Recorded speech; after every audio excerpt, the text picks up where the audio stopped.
Y me da muchísimo gusto entonces que estén acompañándonos para discutirlo.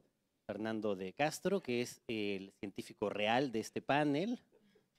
Eh, Él es médico, pero sobre todo neurocientífico. Eh, Muchísimas especialidades en la parte estrictamente neurocientífica, pero también es uno de los más importantes y conocidos historiadores y divulgadores de la neurociencia, y le agradezco muchísimo que nos acompañe esta mañana.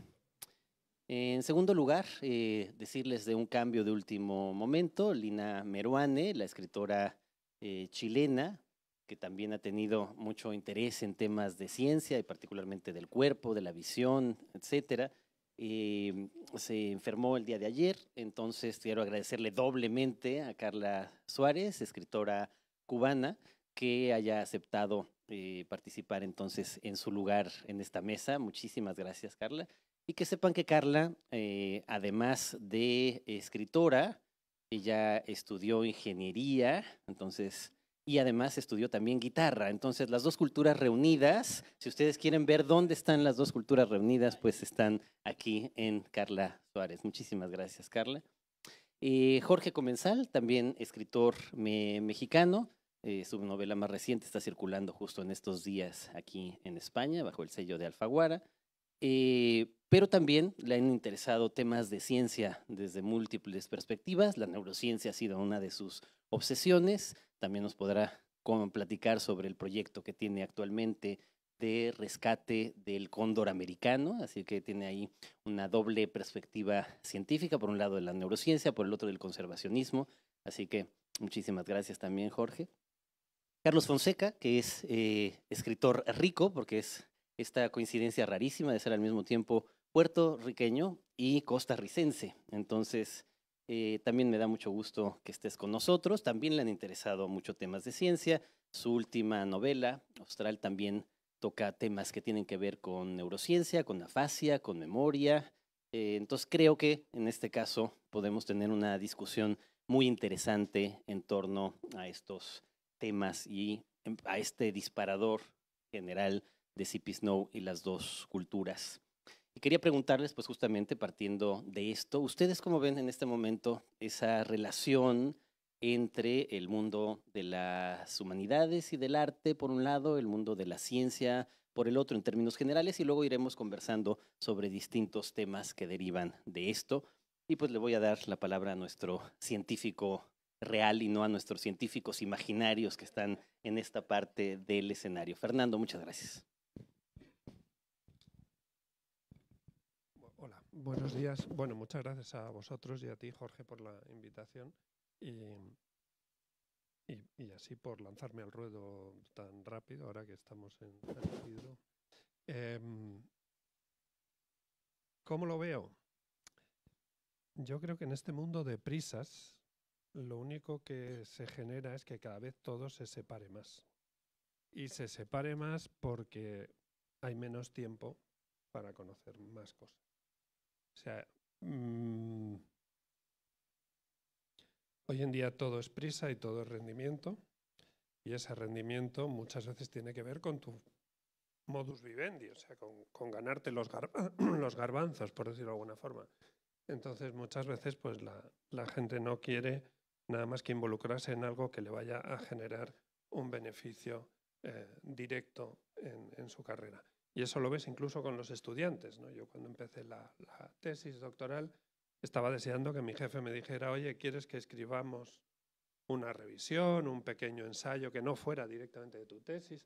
Y ahora, si no les sirve para su inmediato proyecto de tesis, te dicen que no, o si el índice de impacto no sé qué, o si no sé cuántos, y es un problema. Entonces, yo en ese sentido lo veo que, y lo podremos analizar después, que quizá la hiperespecialización también nos obliga muchas veces a separarnos. Aunque es verdad que en algunos aspectos, y particularmente la neurociencia, creo que resulta muy inspiradora y muy atractiva para gente que quiera experimentar el arte y conocer el arte o las artes desde su centro. Jorge. Buenos días, qué gusto estar aquí en Casa de México. Estoy muy agradecido con los organizadores y con quien comparto esta mesa para platicar sobre el tema que más me obsesiona. Y la respuesta que intuitivamente le di a la pregunta que nos acompaña es que cada vez más están divididas las ciencias y las artes. En un sentido, las ciencias se practican de manera cada vez más impersonal por muchos factores, por lo que acaba de comentar sobre la hiperespecialización, y las artes cada vez se personalizan más a un extremo donde, y ayer se comentaba en otra de las mesas, pareciera que uno solo puede hablar desde su propio yo autoral, como solamente podemos conocer el mundo a través de nuestra propia identidad. Y ese es el extremo opuesto al de las ciencias, donde lo que se procura es conocer el mundo desde un lugar no subjetivo que podemos todos compartir y comunicarnos al respecto. Entonces, en ese sentido, me parece que cada vez están más separadas. Y por otro lado, se parecen cada día más en la medida en que se han academizado, en que se han hiperespecializado, en que sus lenguajes resultan muchas veces más impenetrables para los no especialistas y que por lo tanto hace falta una suerte de mediación o de divulgación y también, y por razones que ya comentaré en otra intervención, es urgente que cambiemos el modo en que comunicamos las artes y las ciencias. Gracias, Carlos. Bueno, repito lo que han dicho, súper lindo estar acá. Muchísimas gracias por la invitación. Sí, yo un poco veo eso. Por ejemplo, yo enseño en la universidad y en la universidad está muy claro quiénes son los científicos y quiénes somos los humanistas, ¿verdad? Y incluso esto tiene repercusiones económicas de cómo el decanato decide darle a ciertas áreas, usualmente a las áreas científicas, más dinero, porque de alguna manera calza con un modelo económico capitalista que funciona dentro del sistema universitario. Pero por otra parte, no sé cómo lo ven ustedes, pero yo siento que recientemente del lado de los escritores veo un interés como muy real por pensar la ciencia. Por ejemplo, últimamente ha habido una especie de boom en la ciencia ficción, sobre todo en los escritores que han surgido en los últimos 15 años, que es algo relativamente nuevo, que solía ser que la ciencia ficción era como una especie de género minoritario, que no era lo que uno hacía cuando uno quería hacer la gran novela. Entonces, para mí la pregunta sería, ¿por qué de repente esta cuestión entre cuál sería la relación entre lo humano y lo tecnológico se vuelve algo central para pensar desde lo literario, ¿verdad? Entonces, ahí yo creo que, por lo menos como escritor, uno lo que tiene que hacer es no taparse los ojos y pensar, incluso si uno es un humanista, cómo es que todas tecnologías están cambiando lo que significa ser un ser humano, ¿verdad? Porque si de repente estamos conectados no sé, por una parte y por otra, estamos cambiando incluso nuestras formas de leer, ¿verdad? Ya no es lo mismo leer en un tren ruso que cruza Rusia de un lado para otro y podemos leer a Dostoyevsky en paz, que leerlo de repente con el celular que nos están entrando, ¿verdad? Entonces los modos de percepción van cambiando y creo que hay que entender cómo esas nuevas tecnologías están incluso cambiando la forma de lectura y la forma de escritura, que no es algo que nada más está en literatura, sino también en las artes, ¿verdad? Creo que... Carla. Sí, buenos días también. Bueno, encantada de estar aquí, de volver a estar aquí. Cambié de silla. Sí, mira, a mí me gusta verlo como una figura, ¿no? Que hace así.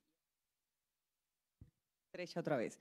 En principio, las artes y las ciencias estaban unidas. O sea, siempre tengo mi Leonardo da Vinci, ¿no? ¿Qué era Leonardo da Vinci? ¿Era un científico o era un artista? ¿No? Era todo, porque las ciencias y todo estaba junto. El conocimiento era lo que estaba junto. Luego se empiezan las especializaciones, claro, porque a medida que se va avanzando hay que profundizar en las cosas y se va avanzando. Yo cuando estudiaba, por ejemplo, había en mi facultad, que era la Facultad de Electrónica, había como 4 especialidades y luego se hicieron 6 especialidades porque cada vez van haciendo más chiquito. Haciendo más chiquito está bien porque profundizas en una cosa, pero pierdes toda una parte. Y yo veo que en los últimos tiempos, para retomar lo que estaba diciendo también Carlos, ciertamente en la gente hay más interés en la ciencia, pero no consciente. por ejemplo, cuando el COVID, cuando la pandemia, nunca fuimos más especialistas todos en virus, en lo que pasa, en lo que el sistema respiratorio. La gente, tú veías en las redes, hacían unos discursos científicos, decía, bueno, nadie nunca estuvo tan interesado, masivamente, tanta gente interesada en de verdad entender lo que estaba sucediendo en nuestros cuerpos, ¿no? O en los cuerpos de las personas que se enfermaron. Y entonces es un interés, pero no consciente. Y en la literatura cada vez más se ven libros porque necesitas material con que trabajar y el material está ahí. Ese es el material. Entonces, por eso decía al principio que me gusta verlo como una figura que primero se estrecha porque todo está aquí, luego se agranda porque se van especializando y luego al final tiene que converger en un punto que marche más o menos porque la ciencia y las humanidades estamos hablando de conocimiento y tiene que estar ahí, punto, ¿no? Entonces, no lo veo tan dramático. Lo que me gusta siempre es insistir mucho y decirle a la gente, tú no estás tan lejos de la ciencia como crees, porque yo creo que también hay una cosa de la gente, por ejemplo, de letras, dice, dices ciencia, no, yo no entiendo nada, no, yo no sé nada, matemática, no sé nada, ¿no? Digo, no, sabes a veces más de lo que crees. Bueno, yo desde hace 25 años he estado obsesionado con tratar de unir de muchas maneras ciencia y arte, ciencia y literatura. No voy a hablar de mi propio trabajo de novelista o de ensayista, donde lo he intentado, pero además en la parte, digamos, de promoción de la cultura y de gestión cultural también me ha tocado hacerlo de manera muy intensa. Entonces, al mismo tiempo que, por un lado, pues, seguimos viendo en el diagnóstico que nos están dando esta división drástica entre las dos culturas, por el otro, les compartiría que tanto en el Festival Internacional Cervantino, que dirigí durante unos años, que es el festival de teatro, danza y música más importante y grande de América Latina, como en el área de cultura de la UNAM, la experiencia de unir ciencia y arte ha sido la más exitosa de todas. En el Cervantino cada año lo dedicábamos a un tema, por supuesto un año me gustó la idea de dedicarlo a ciencia y arte, y fue por mucho el festival que tuvo más éxito en términos de público, mucho más de lo que esperábamos, con otros temas que podrían haber sido a priori más importantes. En la UNAM creamos hace 6 años un festival de ciencia y cultura que se llama el ALEF y ha sido el más exitoso de todos. Decir, por ejemplo, que cuando empieza la pandemia se vuelve virtual el festival, no había otra manera, respondimos la UNAM muy rápido al desafío y en esa ocasión tuvimos 12 millones de visitantes únicos a lo largo de la semana y media que duró el festival en el año 2020. Entonces, paradójicamente es como si ahí estuviera un poco el interés y por el otro lado tenemos la división que se ocurre sobre todo ya cuando estamos sobre todo en el establishment del conocimiento. Siguiente pregunta, si quieren abundar sobre esto también, pero quisiera preguntarles sobre la imaginación. Mi propia teoría, tal vez demasiado radical, es que finalmente tanto la ciencia como el arte son formas distintas de aproximación a la realidad, porque la única forma que tenemos los seres humanos de aproximarnos a la realidad es a través de la ficción o de la imaginación. Pero en cualquier caso, en ambos lugares, la imaginación científica y la imaginación artística son cruciales para el desarrollo de estas disciplinas y quisiera preguntarles precisamente sobre cómo funciona esta imaginación científica y artística y si es posible una combinación de ambas.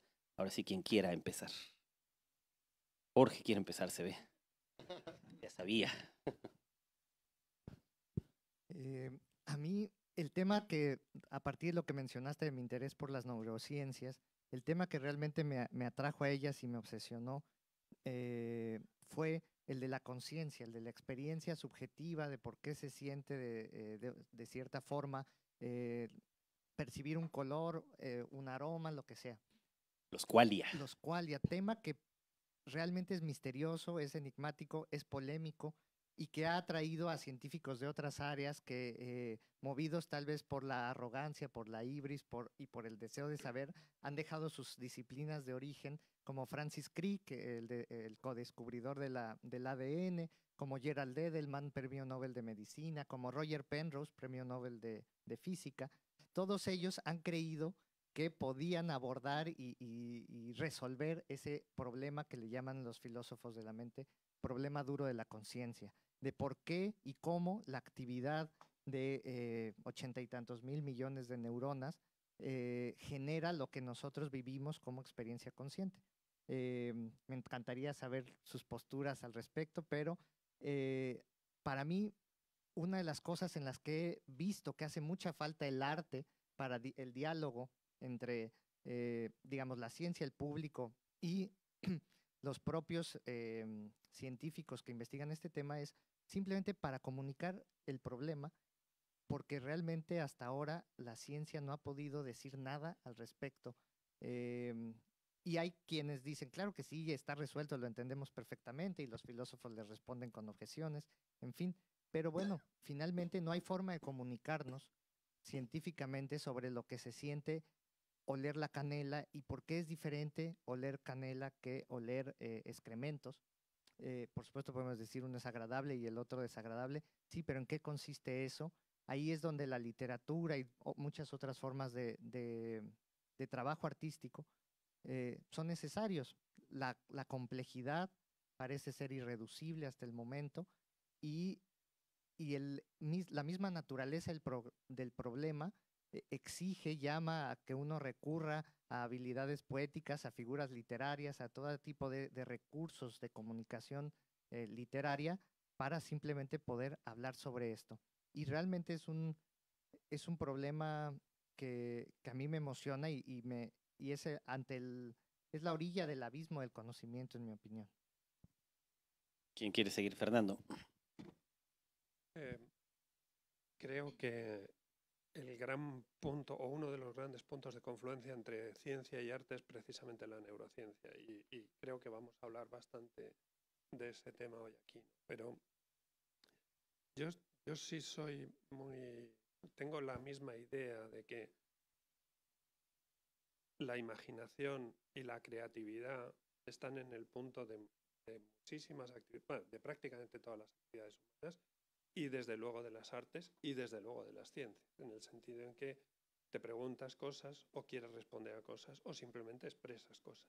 De hecho, muchos aspectos que la neurociencia está intentando estudiar ahora, los primeros que los han puesto en negro sobre blanco, nunca mejor dicho, han sido poetas, han sido filósofos, han sido escritores, ¿no? Hay un libro que compré en Francia hace tiempo que hablaba de los grandes psicólogos o psiquiatras o científicos de la mente, empezaba por Cervantes. Y es verdad que muchísimos aspectos, muchísimas curiosidades de la percepción, de la construcción de la realidad, de intentar entender las cosas ha partido de quien fuera, un pintor, un poeta, a veces un médico. Muchas veces los médicos han estado en esa interfase muy, muy presentes porque la medicina, y podemos hablarlo luego después, pero te da una perspectiva muy humanista de lo que es la existencia animal y en ese sentido han sido las grandes interfaces en muchos aspectos. Hay grandísimos escritores que en realidad empezaron por ser médicos, desde Chekhov hasta Conan Doyle, pasando por muchas otras gente. Por ejemplo, y la cuestión es que muchas veces lo entendemos al revés. O sea, el conocimiento es a donde hay que llegar. Y el cómo tú vayas a estar llegando o cómo lo vayas a estar contribuyendo a reflejarlo es algo a lo que se puede llegar de muchas formas. El verdadero arte es eso, la verdadera filosofía es eso, la verdadera ciencia es eso. Sí, yo creo, hay una cosa que siempre yo tengo una novela que trato el tema, bueno, más es matemática y literatura, ¿no? Y cuando estaba escribiendo esa novela, bueno, empecé, claro, era yo hablando con mi yo ingeniero, hablando con mi yo escritora. Y había una cosa que me llamó mucho la atención, el proceso de investigación o el proceso de creación, ¿no? Al final estamos hablando de creación en los dos, ¿no? Los matemáticos o los científicos es un problema, el código que usan son los números no es más que una abstracción, es un código para tratar de definir, encontrar las propiedades de los entes de la naturaleza y explicar la naturaleza, que es lo mismo que hace un escritor, pero su código son las palabras. Entonces, a través de las palabras intentamos explicar y llevar a entender los sentimientos. Y son dos sistemas de codificación que al final, como decías tú, van a ir más o menos hacia el mismo sentido. Y a mí me llama mucho la atención, cuando yo hice la tesis en la universidad, yo hice una tesis que era un software musical. Era un programa que decodificaba los sistemas, unos archivos MIDI, que era la interfase musical que usaban los sintetizadores y bueno, otra cosa. Pero bueno, cuando yo estaba haciendo ese trabajo, ya yo escribía en ese momento y de pronto yo me di cuenta que el proceso mental que yo estaba haciendo, que yo estaba realizando en mi cabeza, sucedía lo mismo que cuando yo estaba escribiendo un cuento, por ejemplo. Y de hecho creo que por eso fui abandonando la ingeniería, porque digo, este espacio de, o sea, esta manera de pensar y esta creatividad puede irse por aquí o puede irse por aquí, porque al final es lo mismo, voy a usar códigos diferentes, voy a llegar quizás a otras sensibilidades, tocar otras sensibilidades, pero me interesaba más a medida que fue pasando el tiempo la literaria, ¿no? Y porque cuando vas a escribir una novela, tú buscas datos primero, información. O sea, primero hay una búsqueda de datos y ciertos procesos que se hacen involuntarios, ¿no? Ya uno lo hace por costumbre. Buscas datos, contrastas datos, empiezas a escribir. Es muy parecido al proceso que lleva un científico cuando está haciendo una investigación de algo. O sea, los científicos, los procesos mentales son similares. Lo que pasa que se va buscando es como escribir novelas diferentes, ¿no? Me gusta escribir novelas diferentes. Y luego otra cosa que me llama mucho la atención es cómo se usan las estructuras. A veces cuando los escritores, hay muchos escritores que dicen, no, la ciencia yo no la entiendo, porque los científicos tienen la mente cuadriculada, estructurada. No, no es cuadriculada, estructurada. Todos tenemos una estructura y a veces sigue una estructura muy similar para llegar al otro punto, ¿no? Entonces por eso siempre eso que estabas diciendo tú justamente, siempre me llama la atención cómo vamos hacia lugares similares usando códigos diferentes, pero al final es lo que estabas diciendo tú, a dónde vamos, a lo que queremos buscar en el conocimiento. Sí, yo estoy de acuerdo totalmente con lo que dices, Carla. También un poco por razones biográficas, porque yo cuando era adolescente, tendría 13, 14 años, me metí en la matemática y mi llegada a la literatura fue un poco por la matemática. De hecho, así llegué a leerte En busca de Klingsor, porque yo era como un muchachito nerd que estaba obsesionado con esos matemáticos. Y me di cuenta cuando empecé a conocer escritores que los matemáticos y los escritores no son tan distintos, ¿verdad? De que cuando, por ejemplo, uno de esos matemáticos, sobre todo los matemáticos más abstractos, se siguen sus ideas hasta la locura, empiezan realmente como a imaginar en una clave o crear en una clave casi como artística. Por ejemplo, muchos de estos matemáticos no piensan no solamente en 3 o 4 dimensiones, están trabajando en 20 dimensiones o en dimensiones infinitas. Entonces ahí hay como algo que empieza a acercar a esos dos mundos, por una parte, y yo creo que ese algo tiene que ver con lo que mencionabas, Carla, de que están trabajando, mencionabas códigos, yo diría también lenguajes, ¿verdad? Cuando el matemático empieza a construir su universo racional, lo que hace es decir, bueno, yo voy a establecer este lenguaje, esta cosita significa esto, este otro símbolo, ¿verdad? Y a ver cuánto puedo jugar y cuánto puedo llevar este lenguaje hasta el límite. Entonces, en mi caso, un poco fue meterme en ese mundo de la matemática y de repente darme cuenta que no eran tan distintos y que había incluso personajes que juntaban los dos mundos. Para mí, por ejemplo, ese personaje fue Wittgenstein, que era un loquito que entra en la matemática, que de repente empieza ahí a encontrar una forma de crear filosofía, pero que en algún punto empieza a decir, bueno, hay otras cosas que nos llevarían no solo a la lógica, sino a otro tipo de áreas de conocimiento, ¿verdad? Entonces, por ejemplo, mencionabas la relación entre imaginación y conocimiento, y yo creo que ahí está, o lenguaje, conocimiento. A mí, por ejemplo, una de las prácticas que me parece muy literaria es ir al doctor. Yo digo, doctor, me duele algo. Y el doctor pregunta, ¿qué te duele? Y lo que ocurre es una práctica de lenguaje muy compleja, Porque ¿qué significa decir que te duele? Y empiezan a ser ustedes los doctores de estas preguntas. ¿El olor es punzante o es...? Y yo no sé. Entonces, la lengua se fuerza a un nivel casi extremo cuando tiene que representar una experiencia interna como el doctor, que es algo que en tu novela, por ejemplo, con el cáncer y todo, está bastante presente. De hecho, al respecto, hay una frase famosísima que hizo Niels Bohr, el gran físico, ¿no?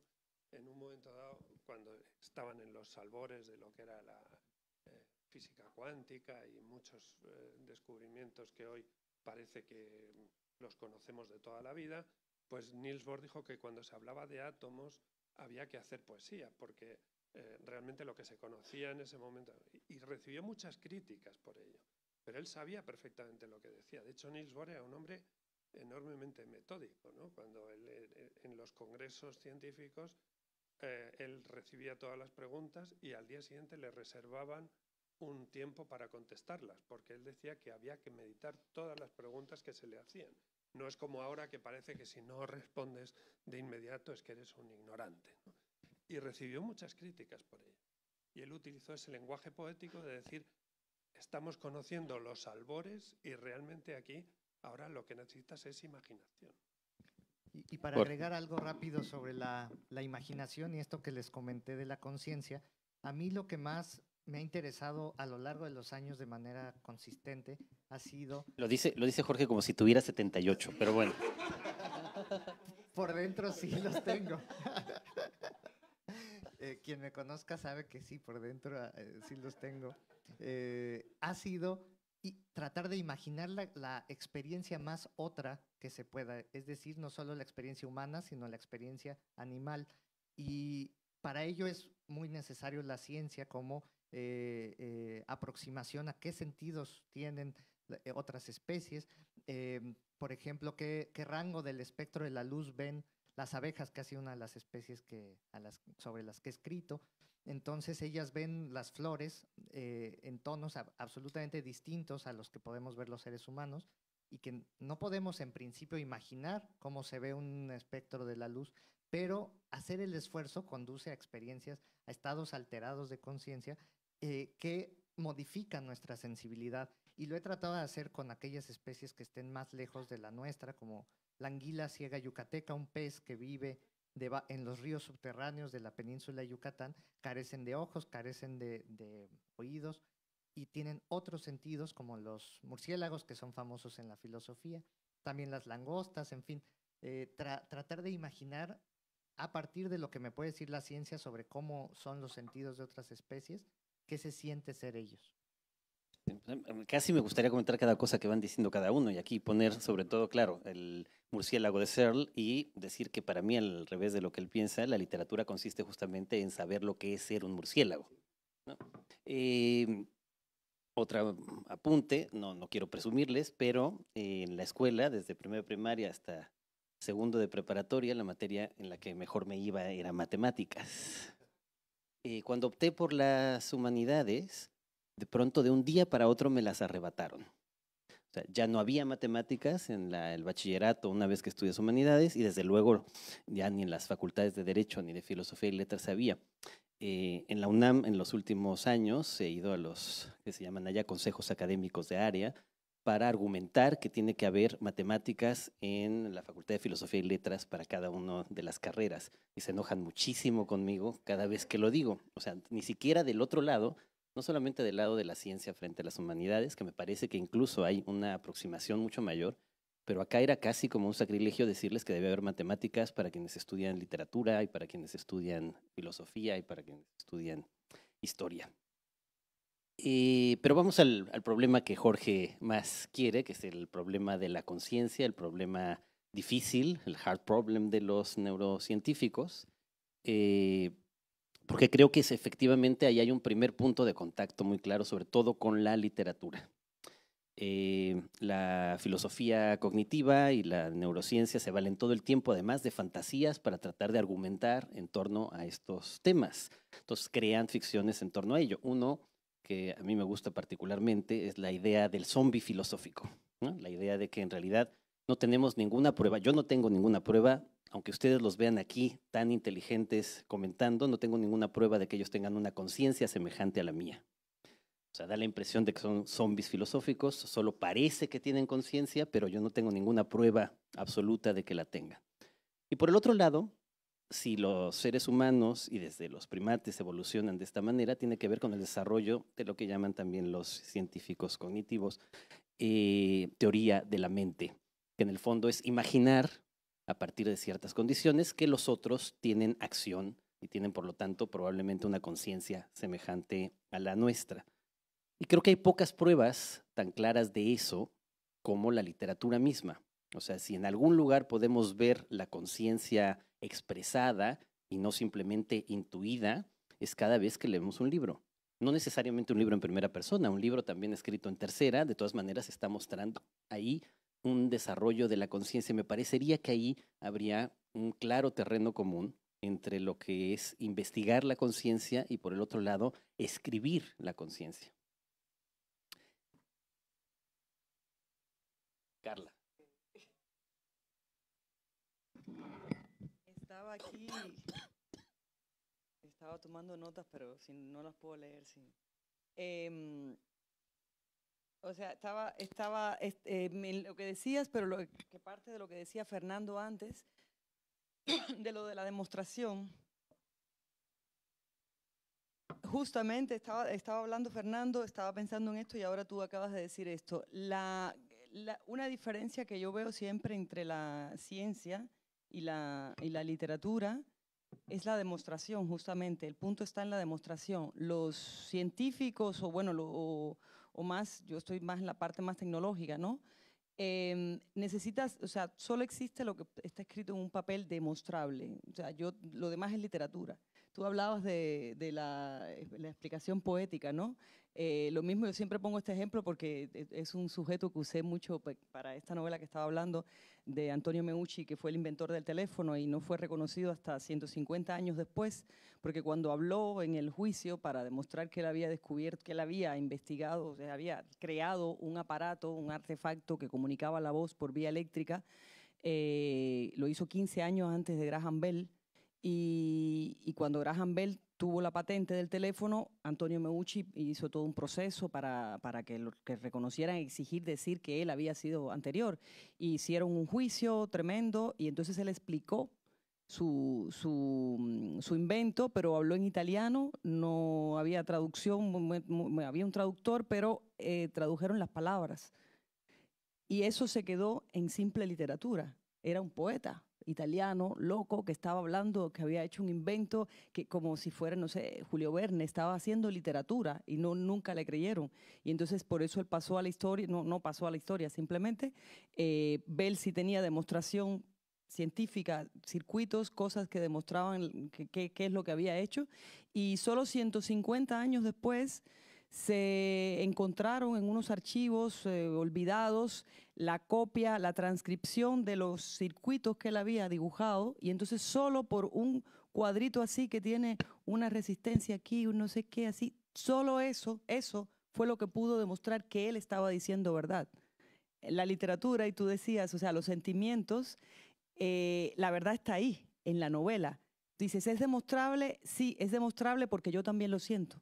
Porque cuando yo lo leo, lo siento. A lo mejor el circuito eléctrico no entiendo nada, pero bueno, si dicen los científicos que eso pasa, ¿no? Y entonces eso es una cosa que siempre, ahí sí se me separan completamente. La manera de demostrar, cuando estamos hablando de literatura, estamos hablando de sentimientos, de cosas que pasan en la cabeza, toda la imaginación, y eso no tiene una explicación científica, palpable o demostrable con un teorema, con algo así, ¿no?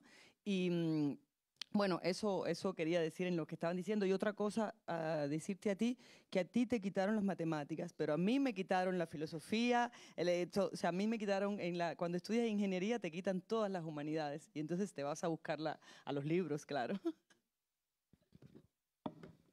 Que hay un punto que ahora pensaba de sí encuentro entre la más abstracta de las ciencias, que es la matemática, y el arte, que es la experiencia de la belleza que constantemente los matemáticos dicen que tienen cuando descubren algo, cuando entienden un teorema, cuando ven una demostración, dicen, es que es belleza y lo que sienten es lo que tal vez otros que sentimos ante una obra musical portentosa, una sinfonía, la Capilla Sixtina, al ver, por ejemplo, la identidad de Euler, que dicen algunos, es que es una de las ecuaciones más bellas que existen. Y uno la ve y dice, pues es una E con un pi arriba más 1 igual a 0. Porque eso es bello, pero cuando ellos dicen, es que están reunidos ahí los conceptos más básicos que por razones que no entendemos explican la realidad, el 0, el 1, pi y el número de Euler, y todos juntos para crear esa identidad quedan pasmados. Y yo he leído mucho para tratar de compartir su entusiasmo. Y sí es maravilloso, entonces es curioso cómo algo tan abstracto pueda generar algo tan parecido a lo que nos genera el enamoramiento cuando vemos a alguien y quedamos también obnubilados. Pero eso es, yo creo que con las matemáticas lo que te asombra muchas veces es la exactitud. Y esa exactitud es extrapolable y la puede comprender cualquier persona que entienda ese código. Mientras que en el resto de las cosas esa exactitud no existe. O sea, cuando tú hablas de verde, puedes pensar desde el verde valiente de la camisa de Jorge ahora mismo hasta... Que según yo es amarilla, así que... Pero para mí es más verde. Hasta los miles de verdes que te puedes encontrar en un bosque en primavera, en un sitio boscoso. Y cada uno tenemos nuestra idea de verde y a lo mejor tu idea de verde no es tan atractiva como la que pueda tener alguien allí. Los matemáticos, yo creo que lo que esa belleza y esa transposición que sufren es precisamente porque han dado con algo exacto que cualquier otro lo puede entender exactamente igual. Y eso es lo que en casi ningún otro aspecto de la vida es así. Tú te enamoras de alguien que a mí a lo mejor me puede resultar absolutamente indiferente e incluso poco atractivo, por decirlo de alguna forma. Y en cambio, nadie te va a discutir que te enamores de esa persona o yo de otra persona que a lo mejor digas, pero ¿qué hace este tío con esto? Y el poema logra exactamente eso, la exactitud, que uno diga, eso es exacto lo que siento, ¿no? Pero es exacto para ti. Pero se comunica. Pero incluso una cosa, yo cogí el micrófono así, bueno, pero incluso las matemáticas no son tan exactas. A mí, por ejemplo, me fascinan los fractales, la geometría fractal, o sea, y que está en contraposición con la geometría euclidiana, ¿no? O sea, ahí no hay exactitud posible. Los fractales, conocerán, ¿no? O sea, es una pequeña porción se reproduce. Hay el ejemplo del helecho, ¿no? El helecho tiene una forma, pero si miras un poquito más chiquito es la misma forma, si miras un poquito más chiquita es la misma forma y así se va reproduciendo. Y de hecho la teoría de los fractales se ha usado en muchas cosas, en política, en economía, en de todo, o sea, todas estas teorías científicas, o sea, de cosas científicas que luego son llevadas a la sociología.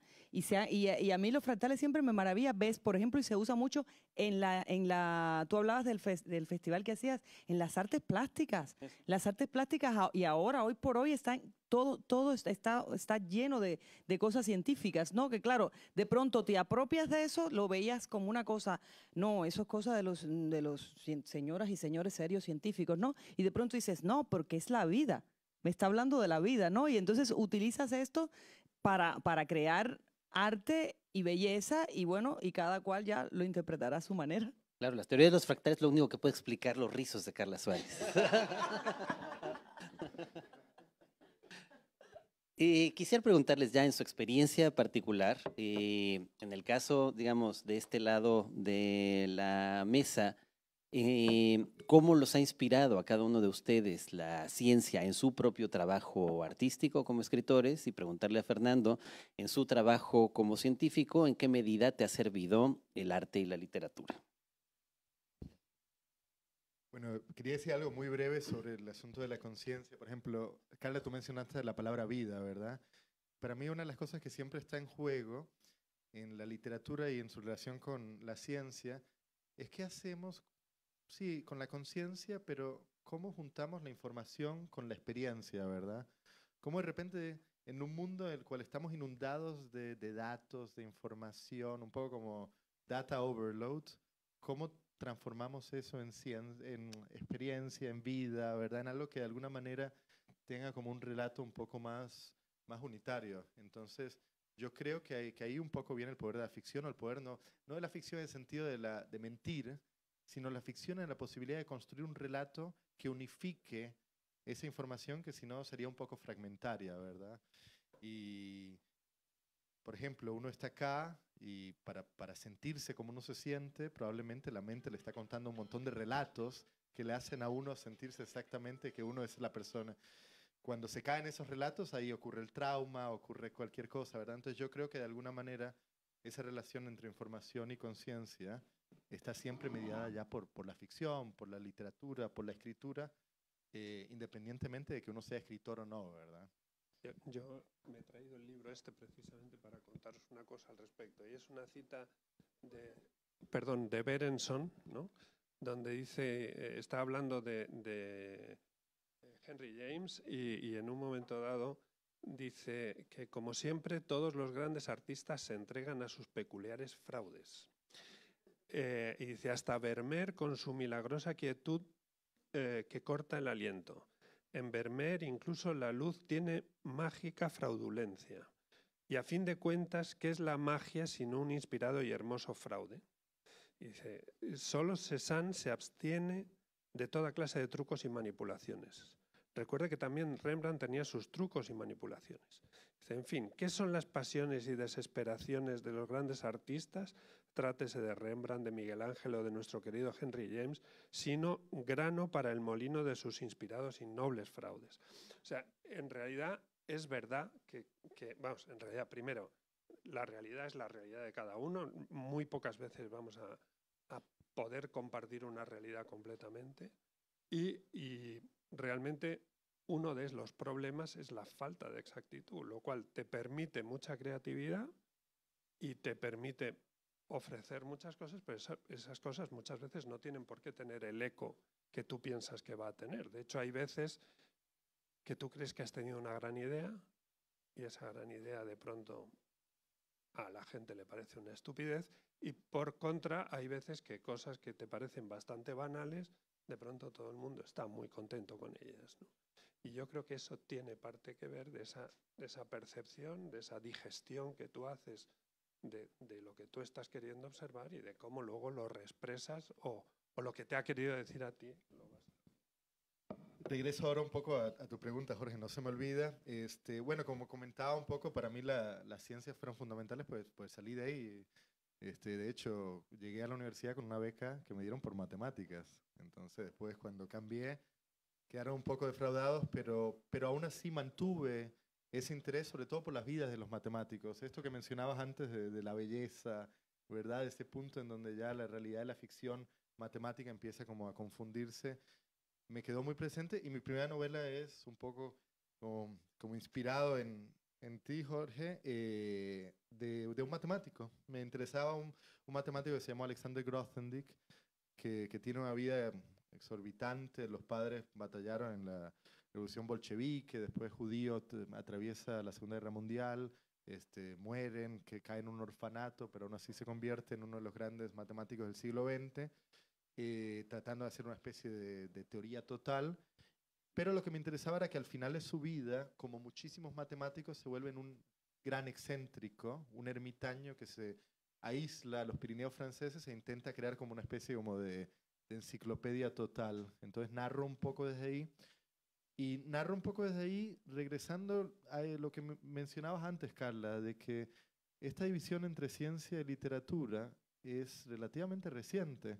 Entonces, a mí, de hecho, del libro de Grothendieck, de la enciclopedia que estaba escribiendo en los últimos años, me interesaba el hecho de que ese libro era como una especie de libro híbrido que nos regresaba a esos libros fascinantes. Por ejemplo, a mí me fascinan los almanaques de historia natural de los siglos XVI o XVII, porque ahí la diferencia entre ciencia está todo, ¿verdad? Entonces yo creo que un poco yo le veo el futuro de la literatura iría por ahí, regresar a esos almanaques o esos libros híbridos en donde tú puedes tener fotografías, pinturas, y donde todo de alguna manera está intentando producir una experiencia.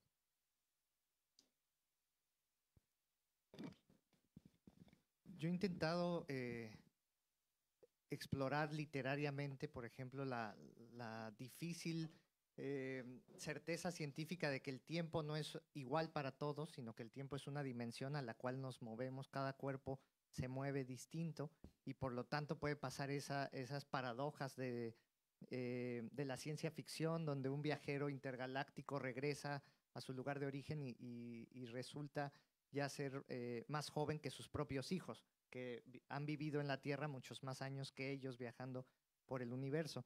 Yo estoy convencido de que para que Albert Einstein pudiera tener las intuiciones que llevaron a la teoría de la relatividad, sirvió de mucho que él tocara el violín y que entendiera cómo los tiempos de la música son diferentes en cada pieza musical y en cada interpretación. Aparte de que fue muy importante la imaginación, porque en el tranvía de Berna veía el reloj y imaginaba una luz dentro del tranvía y un reloj adentro del tranvía y el reloj de la torre de Berna. Y todos estos ejercicios lo animaron a enfrentar las matemáticas que se le daban bien, pero no tan bien como a muchos otros, para plantear que el tiempo y el espacio eran relativos al movimiento de los cuerpos. Y eso lo traté de llevar de manera un tanto provocadora a la estructura de mi última novela, que se llama Este vacío que hierve, y en la que el tiempo para cada personaje está pasando a un ritmo diferente y donde procuro, a través del desorden cronológico del relato, generar una imagen de simultaneidades imposibles realmente para la lógica, pero que en la realidad suceden. Y de esa forma a mí me ha estimulado mucho para modificar mi creatividad. Yo preguntabas que cómo me influyó. Yo tenía una percepción muy parecida cuando tú decías, porque durante la carrera de medicina, que es lo que yo estudié, yo discutía mucho con mis compañeros y decía que se estaba convirtiendo la carrera en una carrera de letras, memorizando listas de cosas, porque luego las preguntas del MIR era ¿qué es lo menos frecuente después de tal enfermedad? Pues lo menos frecuente es a lo mejor nada, porque yo qué sé, ¿no? Y en cambio que había que introducir matemáticas de alguna forma y demás.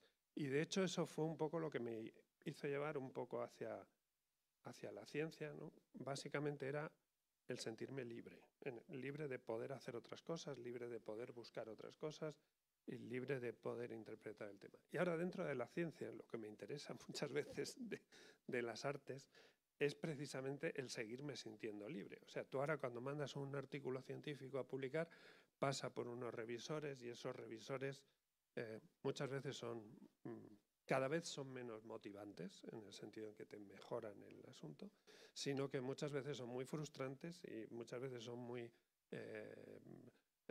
mutilantes. Tan es así que hay por ahí alguna imagen famosa de cómo es tu artículo al principio y cómo es tu artículo al final, y al principio es un caballo precioso, al final es un algo que no sabes ni qué es, porque te han obligado a hacer un experimento, a cortar esto, a decir lo otro, y estás muy harto del tema. Y básicamente lo que me interesa de lo uno y de lo otro es esa experiencia de tú sentir lo que tú quieres, decir lo que tú quieres e interesarte por lo que tú quieres dentro de lo posible. Esa búsqueda de libertad. Sí, a mí en mi caso, desde luego, me influenció mucho. Yo cuando era niña quería ser científica y lo tenía así. Siempre tengo unas claridades que luego se demuestran completamente erradas. Pero bueno, yo estaba convencida cuando era niña que iba a dedicarme a la ciencia, que mi pasión también era la matemática, y luego me gustaba la música, y entonces fui al conservatorio a estudiar música, que no es más que matemática, porque la música es matemática, y al final todo está ahí, la conexión. Y luego estudié ingeniería, ya escribía también de niña, pero era como algo que sucedía, ¿no? Me gustaba inventar historias. Y yo me doy cuenta, sé que en lo que escribo hay estructuras, más que matemáticas musicales. Yo en mis novelas tengo estructuras, por ejemplo, tengo varias novelas que sin darme cuenta después, alguien me lo hizo notar una vez y ya lo sé, los capítulos tenían la misma cantidad de páginas, pero era por los compases en una obra musical, ¿no? Era como si el aliento se terminara ahí. Entonces, y hay otras novelas que están, por ejemplo, en diferentes, hay una parte, yo tengo una novela que son 2 partes y hay una que está como en 2x4 y otra en 3x8, o sea, son 2 compases diferentes, van con ritmo. A mí en la literatura me interesa mucho el ritmo, por eso cuando escribo leo en alta voz y que suene el ritmo, que esté sonando la misma cadencia, o sea, y todos son las estructuras, y no me puedo librar de eso, digo siempre, claro, son deformaciones profesionales, pero es la construcción, o sea, como soy. Uno está influenciado por todo lo que ha hecho, ¿no? Y sé que eso está presente, aparte que también me gustan como sujeto, ¿no? Como tema de personajes científicos, o sea, gente que está cerca de la ciencia. Siempre decía, siempre le hago honor a mi... Ya yo no trabajo como ingeniero hace muchos años, pero yo siempre, casi siempre, hay un ingeniero que se escapa por ahí porque siempre tengo que hacer honor a a mi carrera, ¿no? Bueno, en esta mesa es inevitable que llegáramos a hablar un poco ahora de inteligencia artificial. Digo, si decíamos que todos los seres humanos de por sí tenemos esta teoría de la mente que nos hace creer que los otros tienen conciencia, bueno, se ha visto cómo incluso si ponemos en una pantalla unas pelotitas a interactuar, de pronto nos identificamos con una y le damos como si tuviera conciencia a la pelotita que está saltando en torno a las otras, simplemente por cómo se mueve, por el color que tiene, etcétera. Y ahora de pronto, aunque esto no es del todo novedoso, pero de pronto todos tenemos acceso inmediato a una página en donde parece que hay alguien que te contesta sabiamente, ¿no? Y esto está desde luego enlazado con la ciencia y con la ciencia ficción y con la sensación para muchos de que en realidad con quien estamos hablando en nuestras computadoras de bolsillo, mal llamadas teléfonos, es como con HAL de 2001 Odisea del Espacio, que está ahí, o en cada uno de nuestros teléfonos está ahí acechando y en algún momento aparecerá para destruirnos. Y en otros hay quienes, más integrados, piensan que será simplemente una herramienta que sirva para muchas cosas. Lo hemos discutido a lo largo de estas semanas, y esta que es la mesa que es sobre ciencia y arte, pues es inevitable preguntarles qué piensan ustedes sobre inteligencia artificial en general y lo que está ocurriendo ahora con estas vertientes abiertas de inteligencia artificial. ¿En qué medida esto se va a convertir en una forma de inteligencia distinta a la humana? ¿En qué medida va a haber un salto para que eso tenga conciencia? ¿En qué medida esta inteligencia artificial va a ser fuerte y va a pasar el test de Turing? En fin, a ver qué se les ocurre en torno a estos temas que hemos hablado mucho aquí, pero ahora estamos frente a quienes lo conocen aún mejor. Bueno, creo que la prueba de Turing ya la pasa, de acuerdo con muchos, bastante bien. O sea, ya muchos incluso han hecho estudios que se sienten más cómodos en una consulta médica con ChatGPT que con un ser humano, lo cual suena absurdo, pero también habla, también habla de la relación médico-paciente en crisis que tenemos, pero ese es otro tema. Si preferimos que nos atienda una máquina o una persona, algo anda mal con las personas. Yo pienso mucho en el tema que tiene muchas aristas, pero de la inteligencia artificial en relación con otros que me parecen de muchísimo mayor alcance geológico, cósmico, que son el cambio climático y la edición genética de la vida. Y la inteligencia artificial servirá para hacer, por ejemplo, mapeo de genoma y alteración de genoma. Entonces es muy probable que esto vaya a acelerar muchísimo la creación de organismos transgénicos enteramente modificados y eso realmente cambiará la vida sobre la faz de la Tierra. Y otro que es,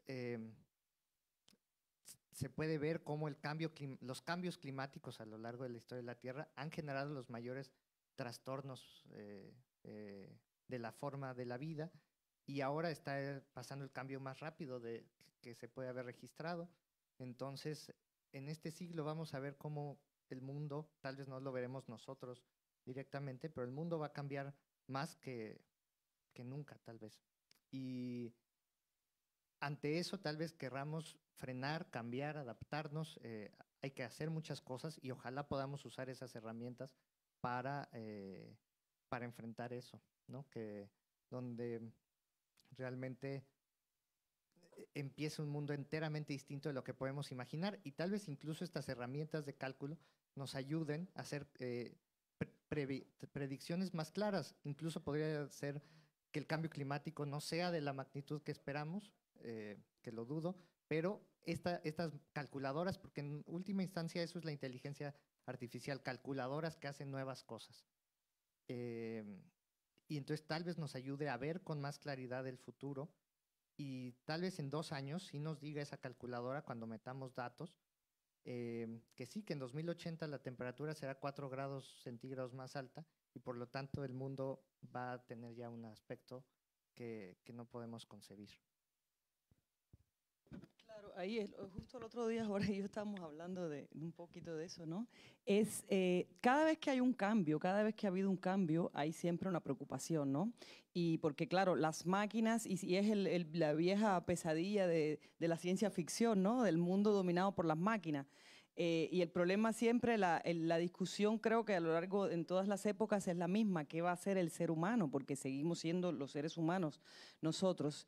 La inteligencia artificial, como tú dices, puede servir para muchísimas cosas. De hecho, ya sirve para muchísimas cosas médicas. Hay cosas en el campo de la medicina que se pueden hacer hoy que hace, no sé, 40 años la gente se moría. Ahora es increíble lo que se hace, cómo se hacen las operaciones. Antes, no sé, para hacer una operación te pasabas, te abrían la barriga, todo no sé qué, 15 días, un mes ahí para recuperarte. Ahora te hacen 2 puntitos y te entra una camarita y el médico ni siquiera tiene que estar ahí, puede estar en otro lugar. Es impresionante. O sea, todos los avances científicos son buenísimos, maravillosos si están puestos en función de nosotros y no de crear, por ejemplo, la bomba atómica. Y entonces, lo que ahora siempre me alucina es que, pero es una cosa real, la manera de pensar ya está cambiando. Nosotros, como decías tú, a lo mejor no lo veamos, ¿no? Pero la gente de 20 años, la gente que creció ya en esta era tecnológica, que nació con el celular, nosotros nacimos con el televisor, algunos ni siquiera el televisor, y dicen, el televisor a colores, pero nosotros hemos vivido un cambio tecnológico muy fuerte en esta era, pero los que crecieron ya con el teléfono como una cosa, un miembro más del cuerpo, ya piensan diferente, ya hay problemas, muchos problemas con la memoria. O sea, ya la memoria, porque antes tú decías, ¿te acuerdas cómo se llama la película esa? Espérate. Sí, lo tengo en la puntica de la lengua el director. Ahora no hacen eso, ahora cogen el teléfono y buscan, ¿no? Porque ahora está ahí Google ahí para decirnos todo. Y entonces hay muchas cosas de manera de comportarse que están cambiando, que han cambiado, que a lo mejor nosotros ya somos la generación boomer, como dicen, y todo eso va a influenciar en la manera de vivir, claro, porque a lo mejor porque no van a necesitar las mismas cosas, o sea, van a buscar las respuestas en otros lugares, no donde mismo, no miran el mundo desde el mismo lugar, las nuevas generaciones del mismo lugar que lo miramos nosotros, ¿no? Entonces, desde ese punto de vista, yo no tengo respuestas exactamente, no sé lo que va a pasar, tengo curiosidad, sí me gustaría, lo que decías tú, que sean en función de hacernos un poquito mejores, ¿no? Y sobre todo no sustituirnos, porque si mañana hay un cambio climático enorme y llega un huracán y acaba con la red eléctrica mundial, ¿alguien sabrá hacer fuego con 2 palitos? Fernando ha sido múltiples veces interpelado en esta... Bueno, yo sobre la inteligencia artificial es que últimamente no hacemos nada más que hablar del tema y es un problema. Es un problema porque los científicos no sabemos muy bien cómo funciona la inteligencia natural o las inteligencias naturales como para ponernos a hablar de inteligencia artificial, yo por lo menos. Yo creo que casi todo lo que estamos viendo hasta ahora que llamamos inteligencia artificial en realidad es ciencia de datos y es capacidad de computación. Es decir, esa calculadora de la que habéis hablado alguno, lo que hace es, ante todas las posibilidades que tú tendrías delante, tú antes serás capaz de calcular 2 o 3, voy a por el pan, no voy a por el pan y tú esto el de ayer, o no voy a por el pan, no tengo pan, ya comeré pan mañana. Y esas eran más o menos las 3 variables que tú computabas. ahora resulta que esa máquina puede computarte un montón de variables y no se asusta. Y cada vez la capacidad de computación se multiplica por sí misma en la siguiente generación de microchips, con lo cual puede llegar a ser tremendo. ¿Hasta qué punto esa capacidad de análisis es creativa en sí misma, que es lo que sería ser inteligente? Eso es lo que yo tengo mis dudas. No me he atrevido a enfrentarme a ChatGPT todavía porque temo que me lleve demasiado tiempo y tengo demasiadas cosas que hacer ahora mismo, pero pronto lo haré. Pero yo creo que ese es uno de los problemas, ¿no? Siempre, desde que el mundo es mundo, la gente se ha asustado con las máquinas, ¿no? O sea, Malthus y todos los malthusianos veían que era un desastre y se destruían los telares, y resulta que ahora pues mucha gente ha comprendido que aquella actitud era errónea. Y esto quizá vaya a pasar con la inteligencia artificial, pero es que ya está pasando. O sea, tú vas conduciendo con un coche ahora mismo y yo pienso muchas veces en mi padre, ¿no? que tenía un problema tremendo para aparcar. Y ahora un coche aparca solo, básicamente, y es porque va computando un montón de situaciones y te va dando una respuesta online que antes a lo mejor tardaba un mes en dártela. Claro, para aparcar un coche no iba a ser factible. Entonces, nos está cambiando mucho para bien. También puede ser un riesgo, obviamente, todo puede ser un riesgo. Métete en un baño de agua tibia da tiempo suficiente y te deshidratas, o sea que, y mueres si le das tiempo suficiente, y es un baño de agua fantástico. Entonces, la cuestión es cómo la vayamos a abordar. Creo que también hay que ser valiente. Yo creo que hay que ser valiente siempre, pero creo que hay que ser valiente en el sentido de saber afrontar ese análisis, y ese análisis hacerlo a calzón quitado, porque muchas veces vamos con nuestros a prioris y vamos con nuestros a donde queremos llegar, y es un problema. Y es un problema porque nuestro cerebro, el cerebro de cualquiera, es un cerebro que lo que busca es estar tranquilo y seguro. Eso es lo que ha buscado siempre desde que el cerebro está prediciendo el futuro. O sea, si yo ahora mismo estoy sentado aquí en la silla y me agito y estoy preocupado de otras cosas, básicamente porque sé que esta silla en el 99,99.000% de los casos es segura y no se va a caer. En el momento en que tú das por hecho algo, lo vas naturalizando y lo vas normalizando, ¿no? Matemáticamente sería que lo vas haciendo cambias una variable por una constante, que eso es operación matemática. Entonces, con la inteligencia artificial tiene que ser lo mismo. Hay mucha gente que no se subía en un ascensor. Y de hecho, al principio los ascensores tenían un señor que operaba el ascensor y que su trabajo era darle a un botón para subir hasta el piso 7, luego darle a un botón para subir hasta el piso bajo. Hoy en día nadie tiene miedo de subir en un ascensor cuando ha subido 2 veces. Y de vez en cuando oyes, una vez en tu vida, que alguien, un ciego, por ejemplo, ha abierto la puerta del ascensor y se ha caído y se ha matado. El ascensor, ya hemos desarrollado sistemas de seguridad para que la puerta no se abra. Eso es algo de inteligencia artificial, que la puerta no se abra cuando la caja del ascensor no esté allí, de forma que tú muchas veces puedes ir pensando en las 80.000 cosas que te ofrece tu ordenador móvil, como decías, en vez de que cuando se abra la puerta, la caja va a estar allí. Si un día no está, te darás un gachapazo y a alguien le puede pasar. Pero esa inteligencia artificial la hemos estado incorporando en muchísimas cosas. Y ahora lo que nos pasa es que la podemos incorporar en algo nuevo. A mí me preocupa, por ejemplo, que hay gente que te dice que metes media docena de palabras y sale un artículo solo. La cuestión es que habrá que aprender a hacer un artículo mejor y con más calado y con más atractivo que el que pueda hacer esa máquina cuando tú pongas sota, caballo y rey y te escriba un artículo.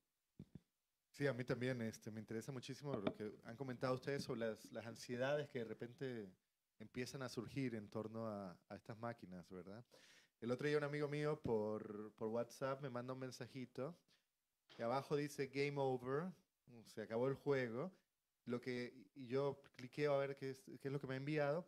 Lo que me había enviado era un screenshot de que había puesto en ChatGPT, escribe un cuento como Carlos Fonseca y el ChatGPT me había lanzado el cuento que era disque en mi estilo, ¿verdad? Entonces, obviamente, mi amigo decía game over porque ya no puede ser autor, ¿verdad?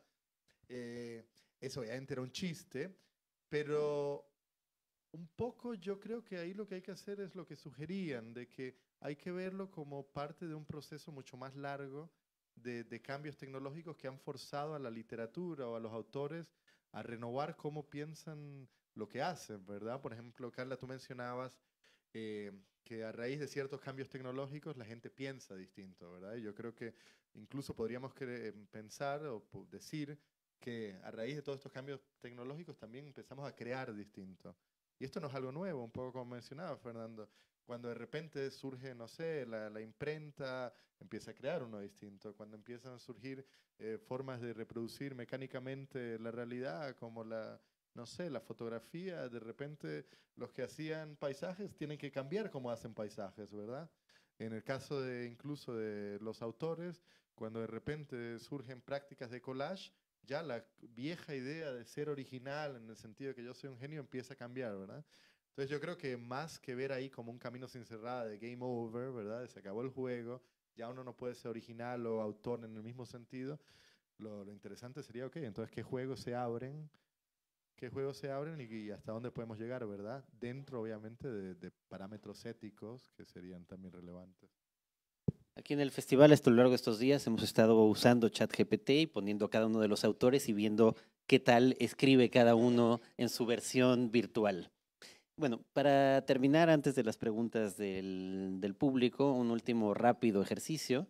Decía Fernando, y concuerdo, si en algo se une, por ejemplo, la ciencia y la literatura, es que se dedican ambas a producir escenarios de futuro, a producir futuros posibles. Entonces les pediría un pequeño ejercicio de imaginación, como si ustedes fueran ChatGPT, pero orgánicos.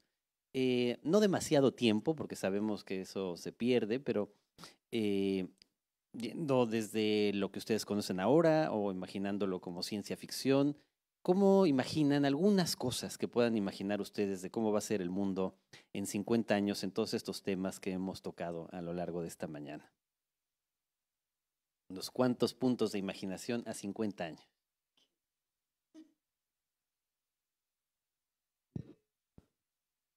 Pues yo tomo el micrófono porque mi última novela, justo lo que hice fue imaginar algo que parece haber como desconcertado, imaginar el mundo dentro de 7 años. Está ambientada en el 2030, no en el 2060. Y todo el mundo dice, pero ¿por qué, ¿por qué no te fuiste más lejos?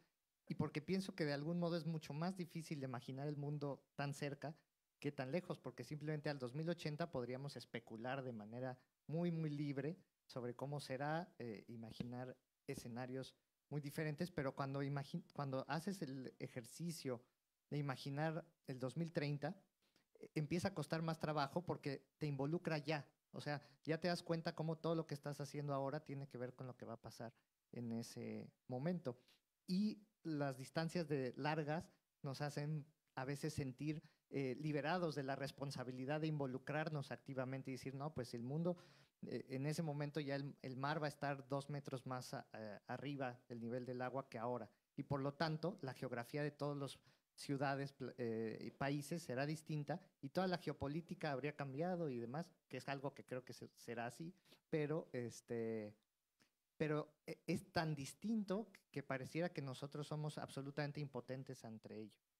Y lo que será dentro de 5 años, no 7, depende de nosotros, de cómo, por ejemplo, ante la ChatGPT, para traer eso de vuelta, hubo un grupo de científicos y políticos que pidieron hacer una pausa de 6 meses en el desarrollo y la liberación de estas tecnologías para tratar de adaptarnos. Y esa pausa no sucedió, pero ellos saben que dentro de 6 meses la tecnología ya va a estar en otro lugar enteramente distinto de donde estamos. Yo lo que espero de los 50 años simplemente es que no nos hayamos atrofiado como animales humanos más allá de la capacidad del disfrute del mundo. Eso es lo que quiero. Y para ello, por ejemplo, sí tenemos que hacer ejercicios de resistirnos a la seducción de la tecnología en casos muy simples como este, y con eso cierro. Con Google Maps yo llego a Madrid que no conozco, lo abro y le digo, voy a tal lugar, ahora llévame, y me transporta. Entonces yo puedo bajar a la calle y con eso voy a cualquier lado.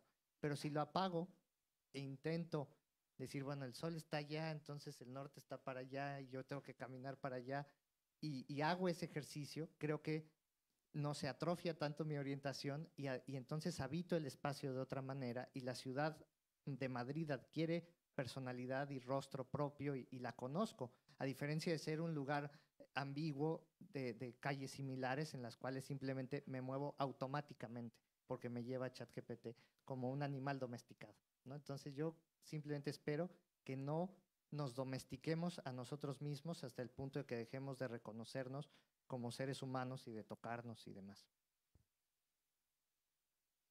Yo ahí la verdad estoy muy de acuerdo con, o sea, sería más o menos la respuesta parecida. A mí me cuesta mucho trabajo imaginar el futuro. Yo recuerdo cuando era niña que participé una vez, pintaba y participé en un concurso que se llamaba ¿Cómo ven los niños el año 2000?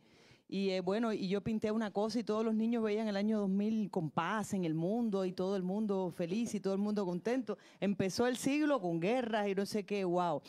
Nunca imaginé tampoco, el problema que la tecnología, el desarrollo tecnológico de los últimos tiempos ha sido una aceleración bestial. Yo cuando estudié la carrera 5 años. Y cuando yo empecé a estudiar la carrera, empezábamos a estudiar un microprocesador que era el abuelo, el Z80. Y en un año dimos ya estoy hablando de lo que estoy hablando ahora, es anacronísimo. 286, 386, Pentium. Cuando estaba en quinto año salió el Pentium. Y todos ahí, el profesor te lo daba rápido y tú decías, wow, salió el mouse.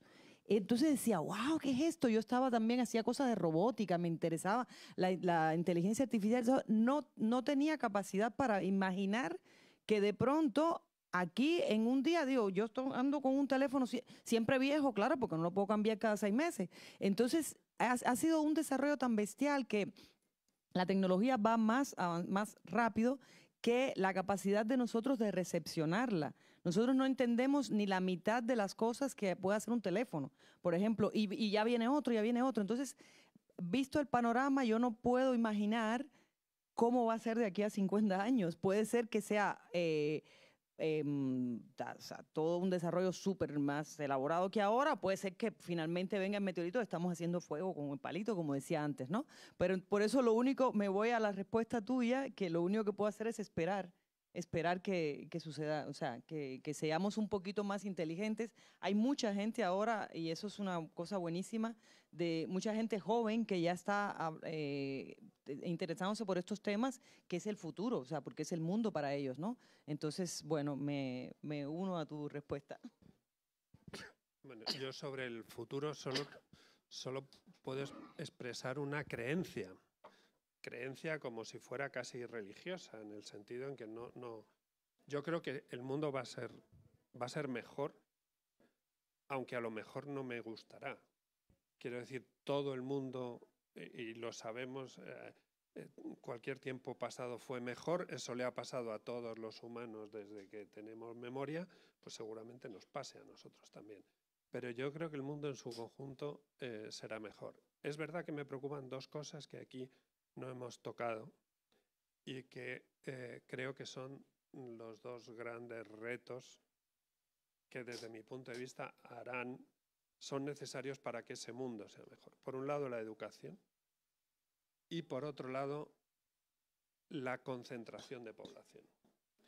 La educación yo creo que se está perdiendo, esa educación en el matiz, esa educación general de muchas cosas, esa educación de procesos básicos, porque ya damos por hecho que estamos en una sociedad muy avanzada y eso va a ser siempre así, y no tiene por qué ser siempre así. Una educación para saber comprender los avances, o sea, nos sorprende el hecho de que después de lo que han hecho los antibióticos y las vacunas, todavía haya gente que esté en contra de los antibióticos y las vacunas, Y me preocupa el hecho de que el primer sitio donde se rompió, por ejemplo, la cobertura de inmunidad de grupo en una ciudad como Nueva York fuera en Manhattan. ¿Vale? Que eso nos tiene que llamar mucho la atención, ¿no? Y de alguna forma el hecho de que las predicciones son que cada vez vamos a vivir en urbes más grandes, que son urbes que generan muchos problemas en sí mismos, desde abastecimientos hasta otro tipo de cosas. Pero en su conjunto yo creo que el mundo será mejor. Pero esa educación es necesaria. O sea, no puede ser que una persona o las personas que mantengan lo que llamamos ahora una cultura general de un nivel alto vayan a ser como una especie de monasterio en la Edad Media, aislado, y donde ellos guarden una especie de tesoro para cuando vengan tiempos mejores y eso se pueda extender. O sea, yo creo que tenemos que intentar que esa educación sea mejor, sea exigente. Se están bajando los niveles de exigencia mucho y eso está facilitando a la gente el pensar que todo es mucho más fácil. No.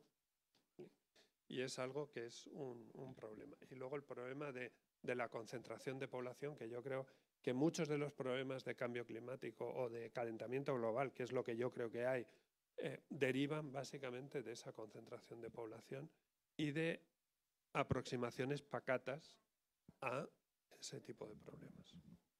Carlos. A mí una de las cosas que me preocupa un poquito sobre esta pregunta del futuro del mundo tiene que ver que parece que estamos como un poco enamorados del catastrofismo. Por ejemplo, uno entra a una librería y no sé, de 15 libros, 10 tienen la palabra el final del mundo, ¿verdad? No solo a veces el final del mundo, cosas de esas, ¿verdad?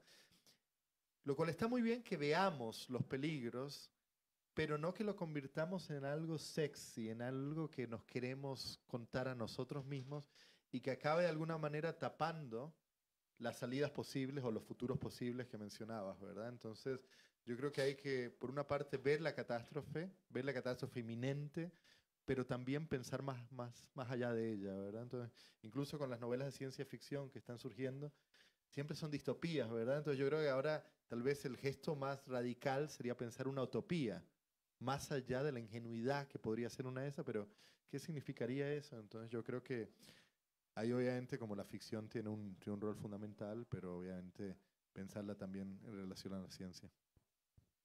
Pues muchísimas gracias a nuestros invitados, Fernando, Carla, Jorge, Carlos. ¿Alguna pregunta del público? Tenemos unos minutos. Allá, Santiago.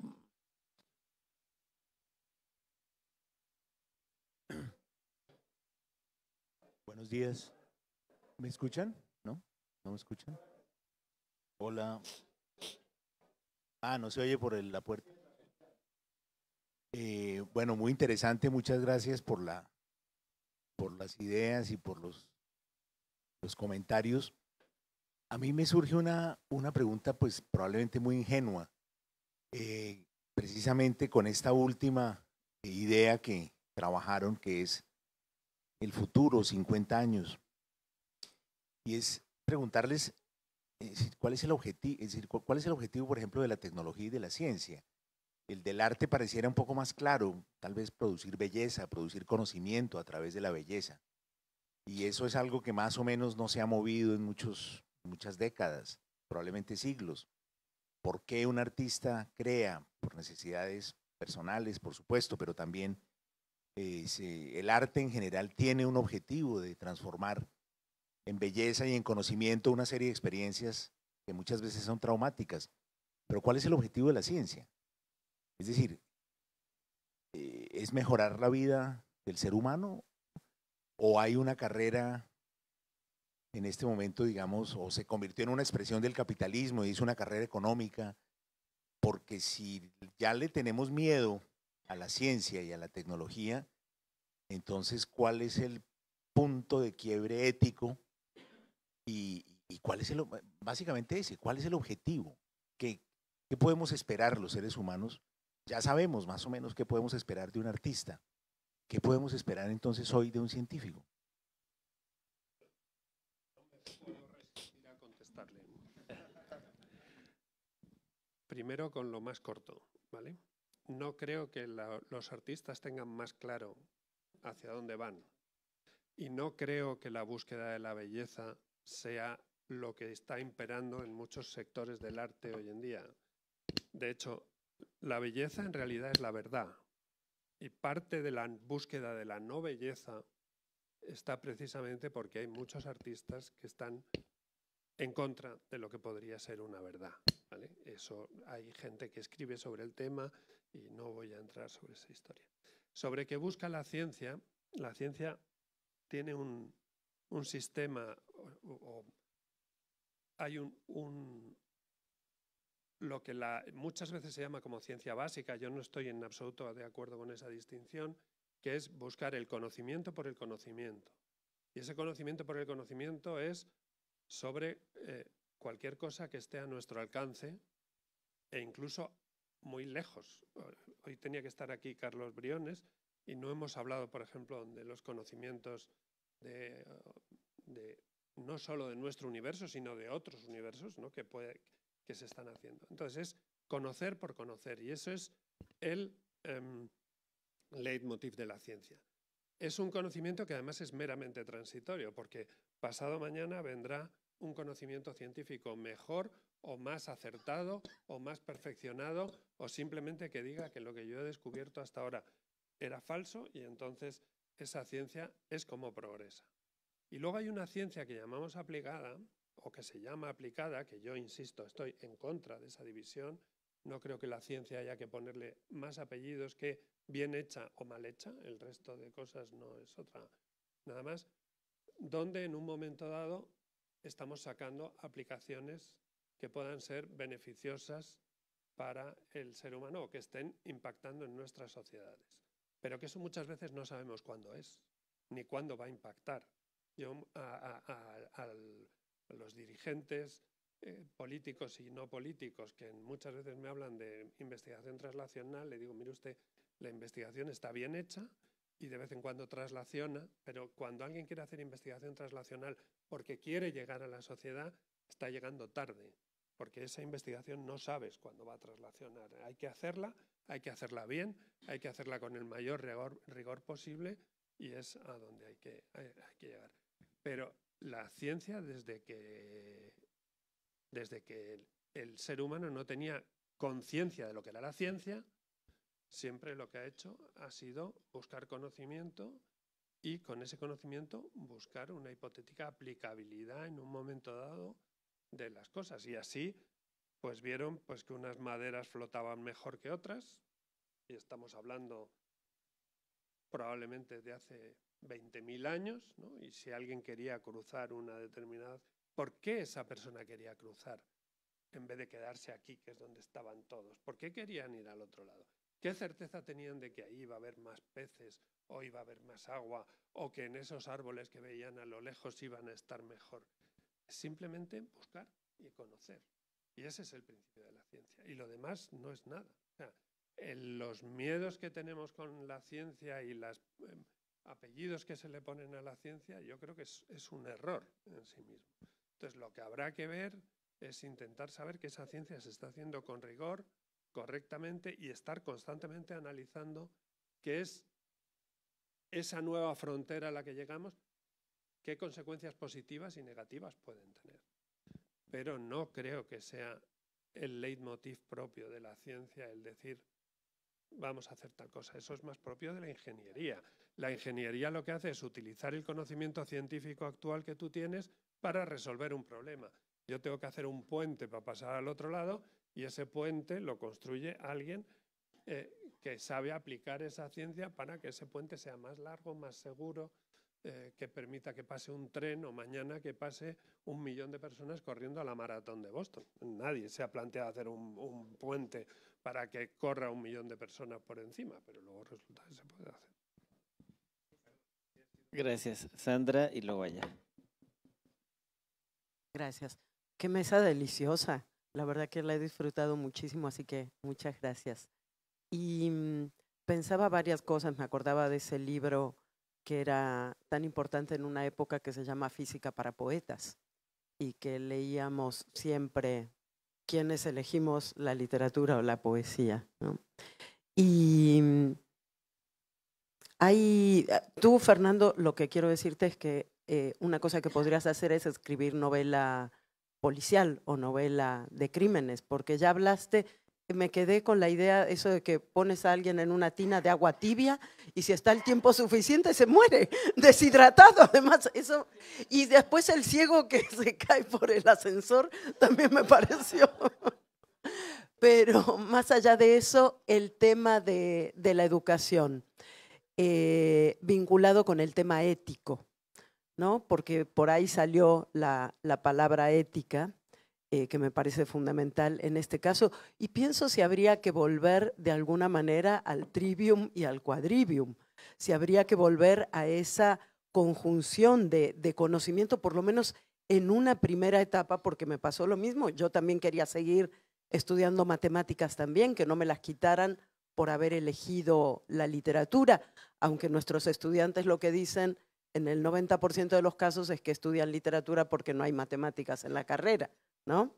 Entonces, ¿cuál sería, para imaginar ese futuro, me gustaría pensar un poco como lo proponía Jorge, en este futuro muy cercano, en este casi presente que pensamos un poquito más allá? ¿Qué podemos ir transformando en estos chiquitos que están entrando a la escuela hoy para que dentro de 10 años que salgan no sean los que van a apretar el botón para que explote todo, sino los que sean capaces de hacer un fuego con los palitos, ¿no? Sin olvidar todo lo demás. No sé, fue muy sugerente todo lo que dijeron, así que me quedo con muchas cosas dando vueltas, pero ahora el tema educativo, que es un poco a lo que nos dedicamos varios de los que estamos aquí, tiene que ver con esto. Y una cosa de utopía y distopía, se dice que vivimos en un mundo distópico, que hablamos mucho de distopías, Carlos, y que la utopía es el feminismo. Pero eso es parte, ¿no?, de la construcción también narrativa, que finalmente todo es contar historias. Gracias.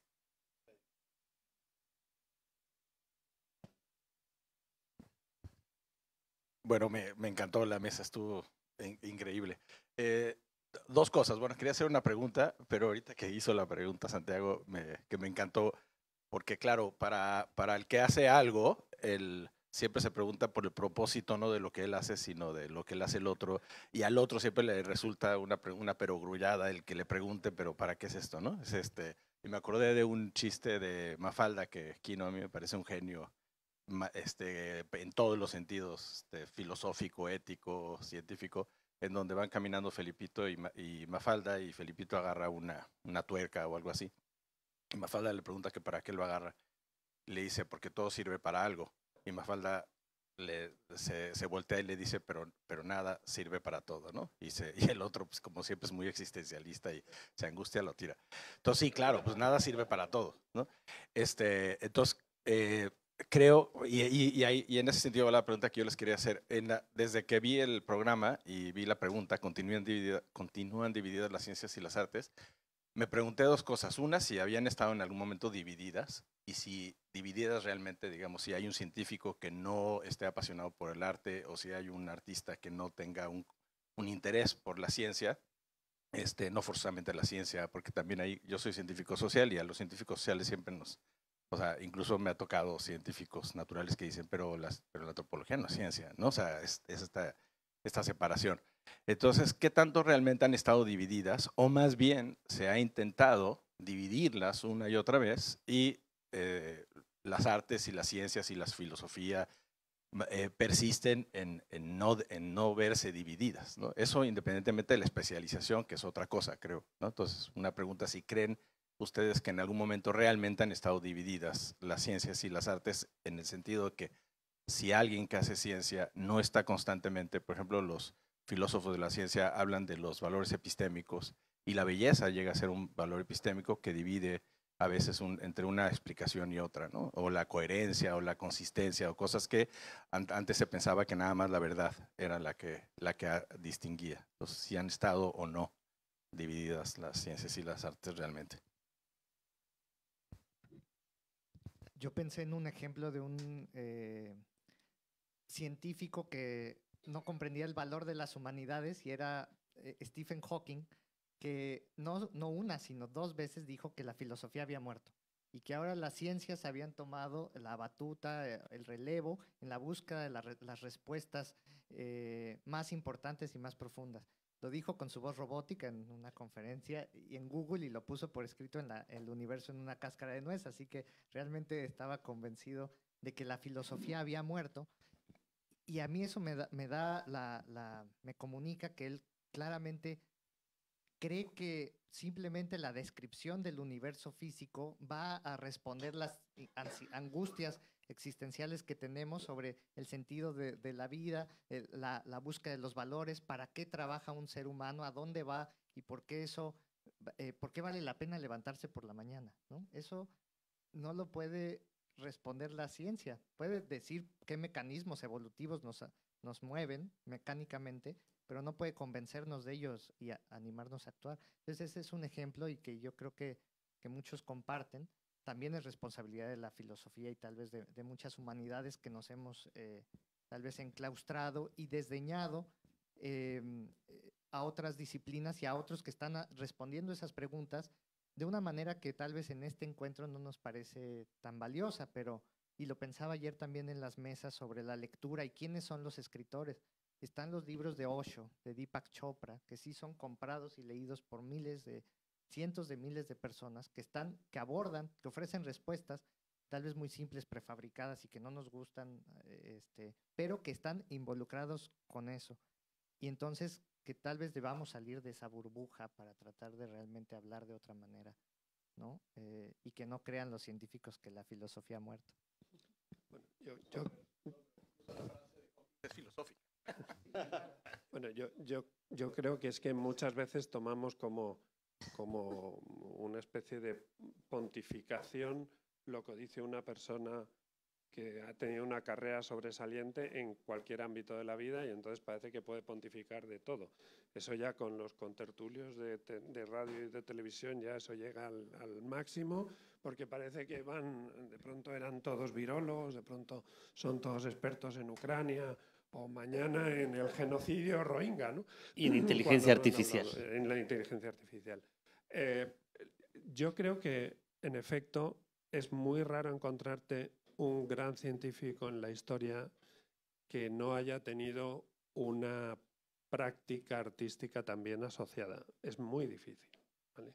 Yo hablo mucho sobre Cajal, por ejemplo, y la figura de Cajal, y hasta qué punto Cajal hubiera podido ser el gran científico que es si antes no le hubiera gustado dibujar, si hubiera tenido un sentido muy clásico de la pintura, que probablemente la gente dice, si no hubiera sido un gran pintor, en su época no le habrían hecho ni caso, porque su sentido era hiperclásico de la pintura y de la representación. Eso le permitió una serie de cosas y podríamos hablar muchísimo sobre el tema. Pero su conocimiento sobre la fotografía, pero no la fotografía del encuadre, sino la fotografía de la técnica fotográfica, que a él le fascinaba la fotografía para impresionar la realidad tal y como era, pero lo que él sabía de esa técnica fotográfica, que era química, es lo que le sirvió para transformar la histología. Entonces, ejemplos como esos hay muchísimos, ¿no? Yo cuando estuve en Princeton te decían, bueno, es que aquí nos íbamos a traer a Einstein sí o sí. Si no entraba en el departamento de física teórica, hubiera entrado en la orquesta sinfónica de la Universidad de Princeton. Y la mayoría te encuentras con que ese tipo de intereses lo tienen.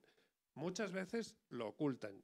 ¿Y por qué? Porque hay un sistema que cada vez hay más hecho en el que tiende a despreciar lo que no es propio y a separarlo, ¿vale? Y eso yo creo que lo están haciendo muchos científicos desde dentro, muchos artistas desde dentro, desde luego los medios de comunicación, y que básicamente se debe a un problema de educación y a que el que está despreciando conocimiento o experiencia creativa e imaginativa por otro lado no deja de ser un complejo de inferioridad que se puede manifestar como complejo de inferioridad o, como la mayoría de las veces se manifiesta un complejo de inferioridad, que es con un complejo de superioridad. Esa es mi opinión. Luego ya. Bueno, yo solo voy a añadir que en mi experiencia, conociendo gente de ambos ámbitos de muchas maneras a lo largo de los años, el interés, y llamémosle el alfabetismo artístico de los científicos, me parece constante, y en cambio el analfabetismo científico de muchísimos artistas y escritores también me parece muy notable. No es que sea culpa de ellos, es culpa, yo creo, del sistema. Es decir, yo sí creo que hay esa división y que persiste, lamentablemente. Muchísimas gracias a nuestros invitados otra vez por estar aquí, y pasaremos dentro de 15 minutos a la siguiente mesa sobre literatura infantil y juvenil, cambiando drásticamente o no de tema. Muchísimas gracias, Fernando, Carla, Jorge.